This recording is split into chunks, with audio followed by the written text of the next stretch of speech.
2019년 8월 21일 수요일 복음 선포 마테오 복음서 제20장 1-16절 포도원 일꾼과 품삯 1. 하늘나라는 이렇게 비유할 수 있다. 어떤 포도원 주인이 포도원에서 일할 일꾼을 얻으려고 이른 아침에 나갔다.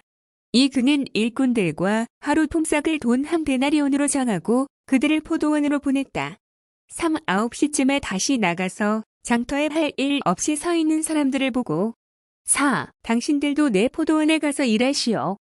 그러면 일한 만큼 품삯을 주겠어. 하고 말하니 5. 그들도 일하러 갔다. 주인은 12시와 오후 3시쯤에도 나가서 그와 같이 하였다. 6. 오후 5시쯤에 다시 나가보니 할 일 없이 서 있는 사람들이 또 있어서 왜 당신들은 하루 종일 이렇게 빈둥거리며 서 있기만 하오? 하고 물었다. 7. 그들은 아무도 우리에게 일을 시키지 않아서 이러고 있습니다. 하고 대답하였다. 그래서 주인은 당신들도 내 포도원으로 가서 일하시오. 하고 말하였다. 8날이 저물자 포도원 주인은 자기 관리인에게 일꾼들을 불러 맨 나중에 온 사람들부터 시작하여 맨 먼저 온 사람들에게까지 차례로 품삯을 치시오. 하고 일렀다.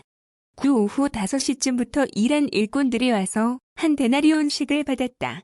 10. 그런데 맨 처음부터 일한 사람들은 품삯을 더 많이 받으려니 했지만 그들도 한 데나리온씩밖에 받지 못하였다. 11. 그들은 돈을 받아들고 주인에게 투덜거리며 12. 막판에 와서 1시간밖에 일하지 않은 저 사람들을 온종일 떼약볕 밑에서 수고한 우리들과 똑같이 되어 가십니까? 하고 따졌다. 13. 그러자 주인은 그들 가운데 한 사람을 보고 내가 당신에게 잘못한 것이 무엇이오? 당신은 나와 품삯을 한 데나리온으로 정하지 않았소. 14. 당신의 품삯이나 가지고 가시오. 나는 이 마지막 사람에게도 당신에게 준 만큼의 삭슬 주기로 한 것이오. 15. 내 것을 내 마음대로 차리하는 것이 잘못이란 말이오. 내 후한 처사가 비위에 거슬린단 말이오. 하고 말하였다. 16. 이와 같이 꼴찌가 첫째가 되고 첫째가 꼴찌가 될 것이다. 너 포도밭 일꾼들의 비유는 무엇을 말하려 하나요? 나 포도밭 일꾼들의 비유는 노동이라는 주제를 다루고 있습니다. 노동 문제는 중요합니다. 우리는 일생 삶을 대부분 노동을 하면서 지냅니다. 우리가 노동을 하는 이유는 생존하기 위해서입니다. 그것 온 인류가 함께 생존하기 위해서입니다. 우리는 무엇 때문에 무슨 목적으로 그토록 수고스럽게 노동을 하고 있나요? 너 이처럼 꼴찌가 첫째 되고 첫째가 꼴찌 될 것이다. 라는 말씀이 무슨 뜻일까요? 나 이 세상에서 하느님을 자기 소질과 능력과 모든 재화의 주인으로 모시는 정신으로 그런 마음으로 살아가는 가난한 사람들 처지와 다른 사람들 사정을 나 몰라라 하면서 호의호식하고 우쭐대는 데만 정신이 팔려있는 부자들 처지가 하느님의 나라, 즉 함께 사는 세상에서는 거꾸로 되어 있다는 말씀 아닐까요? 사실 돈이 돈을 버는 세상, 자본이 자본을 쌓아가는 세상에서는 신성한 노동이 불의와 불평등의 먹잇감이 되어 있지 않나요? 너 포도밭은 무엇을 가리키나요? 나 구약시대에서도 포도밭은 하느님의 백성을 상징했습니다. 신약시대에 와서도 포도밭은 새로운 하느님의 백성, 즉 예수님과 더불어 사랑을 실천하고 정의를 실현해가는 백성을 상징합니다. 그런 백성 가운데서는 신성한 노동이 제대로 대우를 받게 되어 있답니다. 우리 사회에서는 노동자들이 정당한 대우를 받고 있습니까? 너 일자리 심각하죠? 나 일을 해야 먹고 살지요. 그런데 일자리가 없어서 큰일이죠. 일할 곳이 없어서 놀고 있는 사람들이 너무 많지요.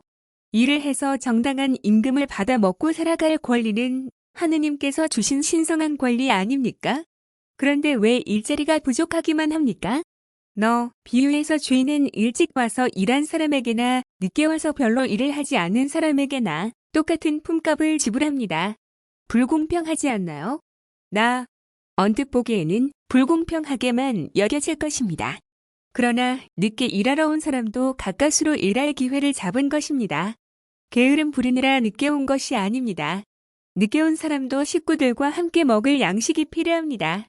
주인이 그 양쪽 사람들에게 일용할 양식을 베풀어준 처사가 잘못입니까? 너 그리고 귀한 노동, 천한 노동이 따로 있나요?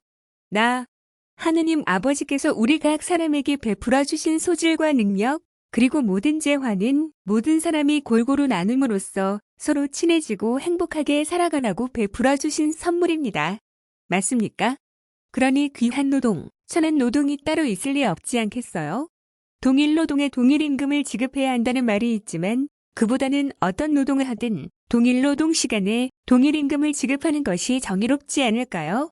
그보다도 모든 사람에게 기본소득과 기본복지는 보장해줘야 정의롭지 않을까요?